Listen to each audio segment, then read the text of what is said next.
Okay, y'all, today we are going to the Reformation sample sale and we're talking about florals. Specifically, what florals you should gravitate to and which ones you should stay away from, depending on what your goals are when styling yourself. Okay, so small scale florals like this that are super tiny, I think they call them ditzy florals.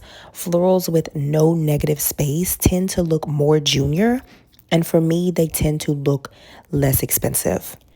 In contrast, florals like this that have a little bit more negative space, you see there's more of the white. You can see the florals are more large scale. It tends to feel more grown woman and more elevated. I don't really know if I have the appropriate words to explain this, but something about even this floral, it's a little bit more large scale than what we saw previously compared to something like this, where it just feels very Little House on the Prairie and it looks very junior. Another thing, if a part of your body is larger, ditzy florals or any print that is super tiny in scale will emphasize that and make it look larger. There's nothing wrong with maximizing or minimizing different parts of your body, but that's just something you need to be aware of depending on what your goals are. Now, when we talk about prints, especially florals, you have to understand that there's so many other things to take into consideration.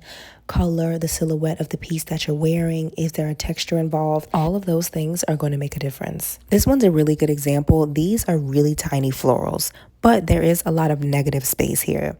It's still going to emphasize whatever part of the body, right? But to me, it feels less junior. Still a little junior, but a little bit less junior than the ditzy florals. Also, I really love florals that kind of have an abstract watercolor effect to it. It just feels very luxe. I love when things aren't so clear and so distinct. Like I love the brush strokes in this floral print.